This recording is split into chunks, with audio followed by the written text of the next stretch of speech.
Moje djetinjstvo bilo je prožeto pričama o starici koju su mještani zvali Baba Roga. Svi smo znali za nju, ali nitko nije znao tko je zapravo bila. Živjela je visoko u planinskom selu, daleko od civilizacije, na mjestu gdje su zimi snjegovi zatrpavali putove, a ljeti guste magle skrivale svaki trag puta. Pričali su da je njezina kuća starija od vremena, napravljena od trulih greda i pokrivena krošnjama koje su je skrivale od pogleda znatiželjnika. Stariji su nas uvijek upozoravali da se ne približavamo toj kući i da ne lutamo sami u šumi, ne samo zbog divljih životinja, nego i zbog nje. Jednog ljeta, dok sam imao 15 godina, obitelj je odlučila provesti nekoliko tjedana kod djeda i bake u tom selu. Isprva je sve bilo idilično, svjež zrak, šetnje šumom, mirisi borova i zvukovi cvrčaka koji su se miješali s pričama starijih ljudi. No, bilo je nešto u zraku što je uvijek djelovalo pomalo nelagodno. Nije to bila samo tišina ili izoliranost, već nešto dublje, kao da te netko promatra, čak i kad si mislio da si sam. Jednog popodneva, nakon ručka, odlučio sam prošetati do obližnje livade. Sunce je bilo nisko, sjenke su se izduživale, a zrak je mirisao na vlagu. Nisam planirao otići predaleko, ali me znatiželja natjerala da zakoračim dublje u šumu. Sve je bilo mirno, previše mirno, a šuma je postajala gušća. Nisam ni shvatio koliko sam daleko odmakao, dok se ispred mene, među drvećem, nije pojavila kuća. Odmah sam znao da je to ona, Baba Rogina kuća. Srce mi je počelo ubrzano lupati, ali nisam se mogao pomaknuti. Kuća je izgledala točno onako kako su je opisivali. Stara, gotovo urušena, prekrivena mahovinom. Prozori su bili prljavi, ali činilo se kao da me netko gleda kroz njih. Znatiželja je pobjedila strah, pa sam prišao bliže. Kad sam se približio kući, osjetio sam kako mi se svaka dlačica na tijelu nakostriješila. Tlo ispod mene bilo je mekano, prekriveno trulim lišćem i grančicama koje su škripale pod mojim koracima. Imao sam osjećaj kao da se sve oko mene utišalo. Nije bilo ni šuma vjetra, ni cvrkuta ptica, ni zvukova šume. Samo jeziva tišina. Vrata su bila napola otvorena, kao da me netko poziva da uđem. Nisam znao što me natjeralo da priđem bliže. Možda neka mješavina znatiželje i one glupe hrabrosti koju imaš kad si tinejdžer. Stajao sam pred vratima, gledajući unutra, ali unutrašnjost kuće bila je zamračena. Mogao sam osjetiti vlagu u zraku i miris plijesni koji je dolazio iznutra. Zatim sam čuo korak, ili mi se barem tako činilo. Povukao sam se korak unatrag, pokušavajući razabrati je li to bio moj koji mi igra trikove ili se stvarno netko kretao unutra. I tad, iz sjene, nešto se pomaknulo. Vidio sam je. Bila je to starica, ali njezin izgled me zaledio na mjestu. Koža joj je bila naborana i tamna, kao da je stoljećima izložena suncu i vjetru. Oči su joj bile blijede, gotovo bijele, ali unatoč tome činilo se kao da me jasno vidi. Što radiš ovdje, dječače? Upitala je hrapavim glasom, koji mi je proparao uši. Nisam mogao odgovoriti. Glas mi je zapeo u grlu, a srce mi je lupalo kao ludo. Starica je krenula prema meni. Kretnje su joj bile spore, ali odlučne. Nisam mogao pomaknuti noge, kao da sam bio zakovan za tlo. Izgubio si se? Ponovno je pitala, ovaj put s nekom čudnom blagosti u glasu, ali nije bilo ničeg blagog u njezinim očima. Imale su hladnoću koja mi je prodrla do kostiju.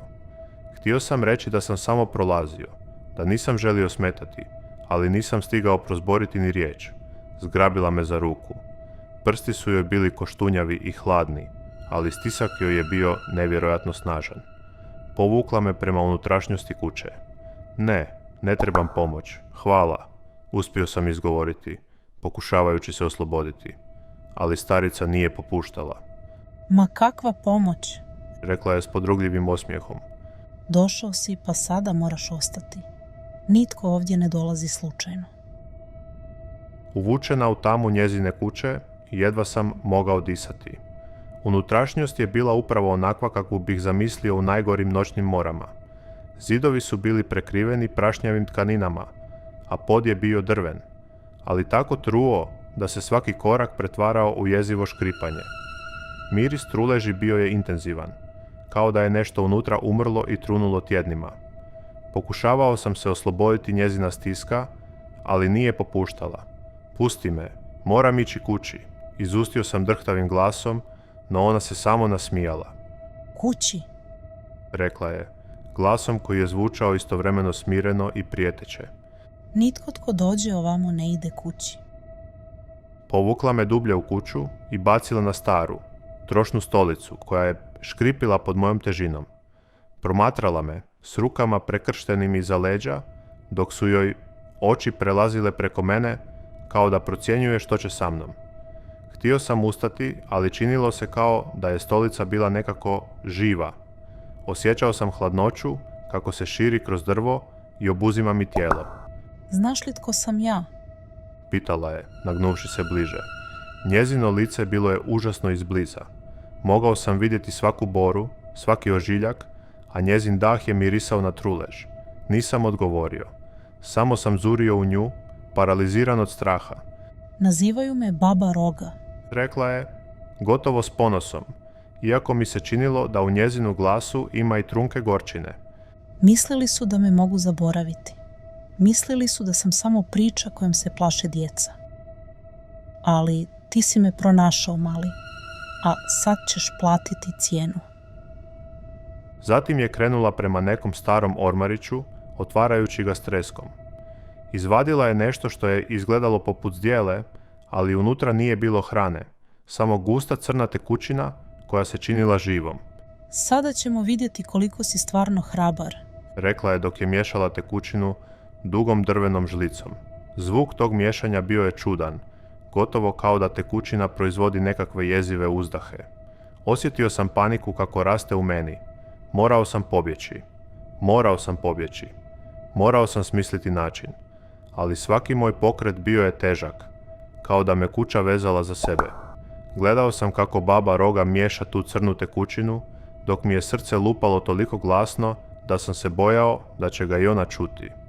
Osjećaj hladnoće širio se prostorijom, kao da mi krade toplinu iz tijela.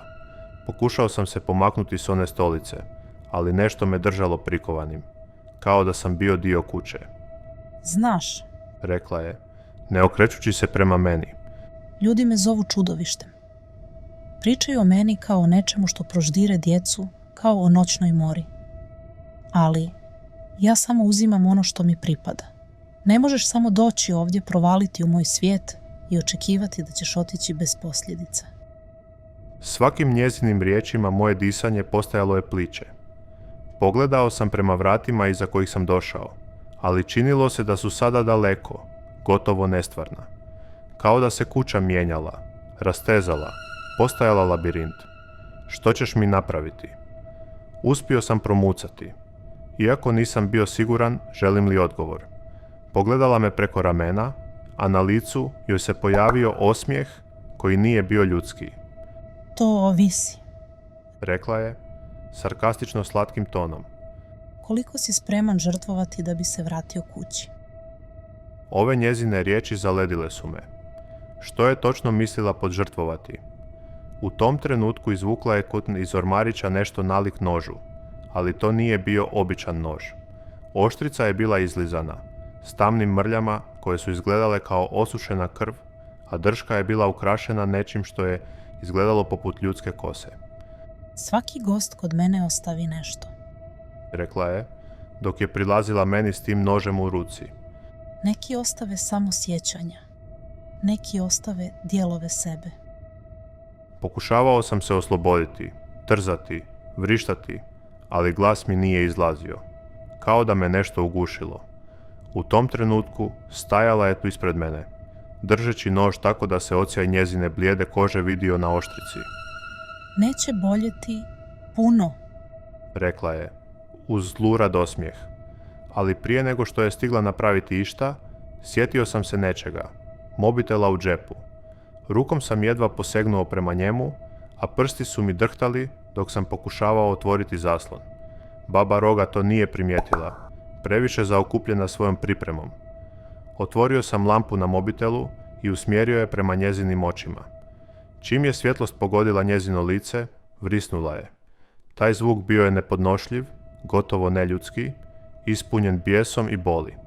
Instinktivno je zaklonila lice rukama, a stisak kuće koji me držao počeo je popuštati. Nisam razmišljao. Skočio sam sa stolice, oborivši je, i potrčao prema vratima koja su sada izgledala bliže nego prije. Baba Roga vikala je nešto iza mene, ali nisam se osvrtao. Svjetlost s mog mobitela probijala je tamu, a koraci su mi odjekivali po trulom drvenom podu.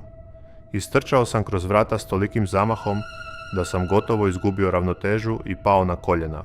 Ispred mene bila je ista ona uska staza kojom sam došao, ali činilo se nekako iskrivljenom, kao da me pokušava zbuniti. Iza sebe sam čuo njezine korake. Teški, nepravilni, kao da se borila sa svakim pokretom, ali nije odustajala. Ne možeš pobjeći od mene. Vikala je baba Roga, a njezin glas bio je poput oštrice koja mi je parala uši. Za uzvrat si mi ostavio nešto svoje, a to ću si uzeti. Nemoj misliti da ćeš me izbjeći. Pokušavao sam trčati što brže, no osjećaj težine u nogama postajao je sve jači. Kao da me nešto pokušava usporiti, povlačeći me prema natrag. Zrak je postajao gušći, a magla koja se nadvila nad šumom sada mi je skrivala svaki korak. Svjetlost mobitela slabilo je, a baterija se približavala kraju. Kad sam osjetio da se njezini koraci približavaju, instinktivno sam skrenuo s puta, nadajući se da će me gusti šumski grmovi sakriti. Sagnuo sam se iza jednog velikog stabla i ugasio svjetlo na mobitelu, pokušavajući zadržati dah. Čuo sam njezin glas kako se približava, ali sada nije vikala, šaptala je, tiho, kao da govori sama sebi. Još malo, osjetim te. Ne možeš se sakriti. Njeni koraci bili su tik ispred mog skrovišta, a srce mi je tuklo tako glasno da sam bio uvjeren kako će me čuti. Nisam se usuđivao pogledati iza stabla. Osjećao sam njezinu prisutnost. Hladan dah kako klizi po mojoj koži. I tada, u trenutku kad sam pomislio da je sve gotovo, začuo se prodoran urlik. Bio je to životinjski zvuk, negdje u daljini, koji je odjeknuo šumom. Baba Roga naglo je stala, a njen glas prešao je u ljutiti režaj. Ovo nije gotovo. Prosiktala je, prije nego što sam osjetio kako se hladnoća povlači. Koraci su joj postajali sve udaljeniji, dok je nestajala u tami. Ostao sam naslonjen na stablo, boreći se s time što sam upravo doživio. Nije bilo vremena za odmor. Znao sam da moram pronaći put natrag, prije nego što se vrati. Oprezno sam krenuo dalje, oslanjajući se na mršavo svjetlo mobitela, koje je sada samo povremeno treptalo. Šuma je izgledala beskrajno, a osjećaj vremena bio je potpuno izgubljen. Napokon, kroz maglu sam ugledao slabo svjetlo, svjetlost sela. Počeo sam trčati, ne razmišljajući o tome što me čeka, samo želeći biti što dalje od nje. Kad sam konačno stigao na rub sela, okrenuo sam se posljednji put prema šumi. Iako je bila tiha i mračna, imao sam osjećaj da me gleda, negdje iz sjene.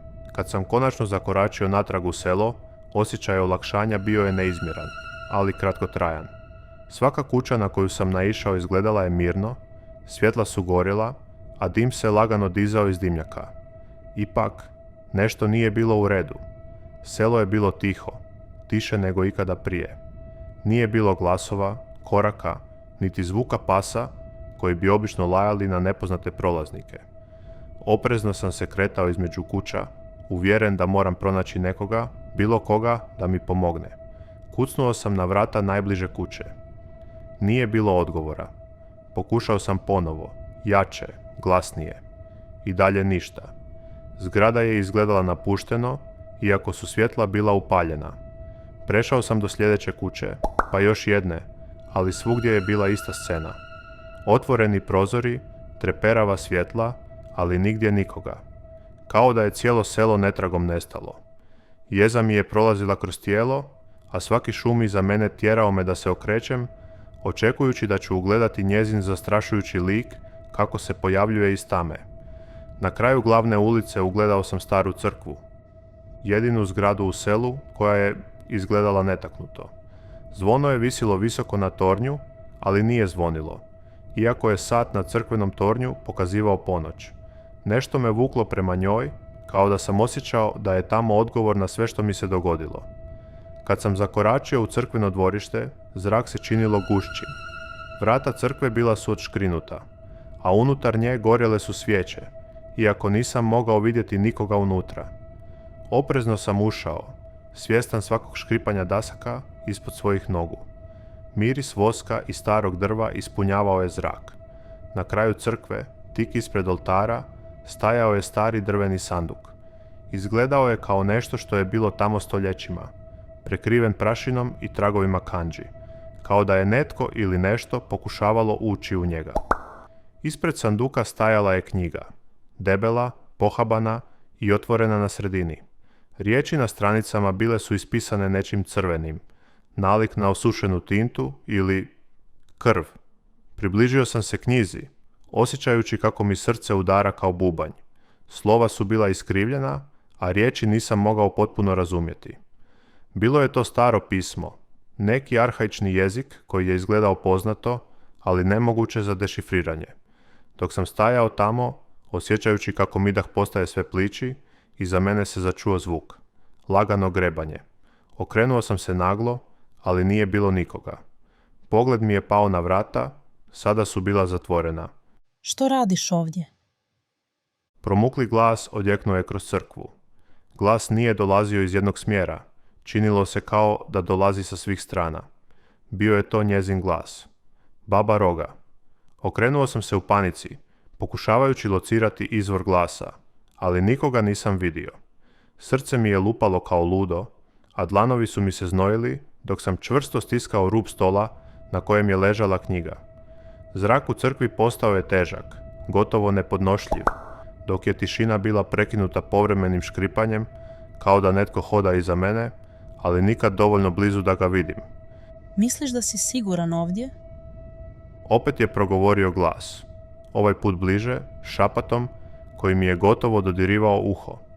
Skamenio sam se, nesposoban pomaknuti se, dok su mi se dlake na vratu naježile. Odjednom, svijeće u crkvi počele su jedna po jedna gasiti se, ostavljajući prostoriju u gotovo potpunom mraku. Samo je mjesečina, koja je ulazila kroz razbijeni prozor, osvjetljavala drveni sanduk ispred oltara. Pogledao sam prema njemu i zakleo bih se da sam vidio kako se poklopac lagano pomiče, kao da nešto iznutra pokušava izaći. Nešto si probudio što nisi trebao. Rekla je, sada s tonom koji je bio mješavina ljutnje i užitka. Sada je prekasno da pobjegneš. U tom trenutku vrata crkve naglo su se zalupila, a iz pravca sanduka začuo se duboki grgljavi zvuk, poput zvuka disanja, ali ne ljudskog, neprirodnog. Nisam mogao skinuti pogled s njega, iako sam znao da bi bilo pametnije pobjeći. Ruke su mi se tresle dok sam zakoračio unatrag, pokušavajući se udaljiti, ali tada sam čuo korake, polagane, odjekujuće korake koji su dolazili iz smjera oltara. Pojavila se silueta.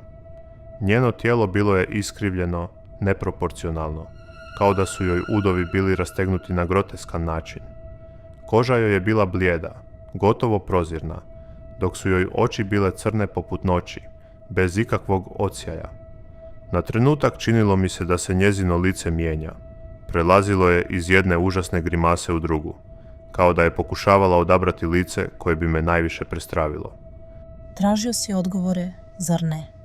Rekla je, dok joj je glas ispunjavao prostor poput jeke. Sad ih imaš. U očaju sam se okrenuo prema knjizi. Mora da je tu nešto što može zaustaviti ovo. Listao sam stranice drhtavim rukama, pokušavajući pronaći nešto, bilo što bi mi moglo pomoći. Riječi na stranicama sada su izgledale kao da se kreću, mijenjaju oblik, bježe od mog pogleda. Oni ti neće pomoći. Rekla je, približavajući se korak po korak. Sve što sada možeš učiniti je prihvatiti ono što dolazi. Pokušao sam se usredotočiti na jednu riječ u knjizi. Jedinu riječ koju sam mogao razumjeti. Ispovijed. Izgovorio sam je naglas, gotovo automatski, ne znajući što će se dogoditi. Odjednom je cijela crkva zatresla. Pod ispod mene počeo je pucati, otkrivajući tamnu provaliju koja se činila beskonačnom. Baba Roga vrisnula je, zvuk koji je bio mješavina ljutnje i boli, dok je njezina figura počela bljediti, uvijajući se u dim. Kako je Baba Roga nestajala, crkva se prestala tresti, a pod se zatvorio kao da nikada nije ni bio razbijen. Ostao sam stajati na mjestu, potpuno iscrpljen, dok mi je hladan zrak prolazio kroz pluća. Knjiga na stolu sada je izgledala kao obična stara knjiga. Riječi su se smirile, a stranice su bile potpuno čitljive. Osjetio sam olakšanje, ali i neku jezivu prazninu, kao da je nešto nepovratno promijenjeno u ovom svijetu. Tišina je bila sablasna, no nisam htio riskirati da ostanem tamo niti trenutka duže. Uzeo sam knjigu sa sobom, misleći da bi mogla poslužiti ako se takvo zlo ponovno pojavi. Izašao sam iz crkve, a vani je bila ista ona hladna, maglovita noć. Sve je izgledalo mirno, ali osjećaj da me netko promatra nije nestao. Put do kuće činilo se kao vječnost. Svaki šum ili pokret u tami tjerao me da ubrzavam korak. Kad sam napokon stigao kući, zaključao sam vrata i povukao zavjese. Pokušao sam pronaći snage da zaspim, ali slike onog što sam vidio vraćale su se svaki put kad bih zatvorio oči. Nisam mogao prestati razmišljati o onom što mi je Baba Roga rekla. Sada je prekasno da pobjegneš. Značenje tih riječi još uvijek mi je bilo misterij. Sljedećih dana pokušavao sam zaboraviti cijeli događaj, ali nisam mogao ignorirati čudne stvari koje su se nastavile događati. Svjetla bi treptala u mojoj sobi. Čuo bih korake u hodniku kad nikoga nije bilo. A knjiga je svaki put kad bih je otvorio pokazivala drugačiji sadržaj. Ponekad su to bile slike, ponekad tekstovi na jezicima koje nisam razumio, a ponekad su se stranice same okretale, pokazujući mi dijelove koji su mi ledili krv u žilama. Shvatio sam da ono što se dogodilo u crkvi nije bio kraj. Baba Roga možda je nestala, ali njezina prisutnost ostala je zarobljena u toj knjizi. Počeo sam istraživati podrijetlo knjige, nadajući se da će mi to pomoći da se riješim prokletstva. Saznao sam da je knjiga pripadala jednoj staroj obitelji iz planinskog sela, koje je sada bilo napušteno. Ljudi su govorili da je to mjesto bilo dom Babe Roge i da je knjiga bila njezin način da se poveže s ovim svijetom. Razmišljao sam o povratku u to selo kako bih uništio knjigu, ali strah me sprječavao. Možda ću to jednog dana morati učiniti, ali za sada sve što mogu jest nadati se da će knjiga ostati tiha. Svake večeri provjeravam jesu li vrata zaključana i zavjese navučene, ali duboko u sebi znam, priča nije završila. Ako vam se ova priča svidjela, svakako ostavite komentar i podijelite svoje mišljenje. Što biste vi učinili da se nađete u mojoj situaciji? Također pretplatite se na kanal i uključite obavijesti kako biste prvi saznali kada izađe nova priča. Hvala na gledanju i do sljedeće jezive priče. Čuvajte se!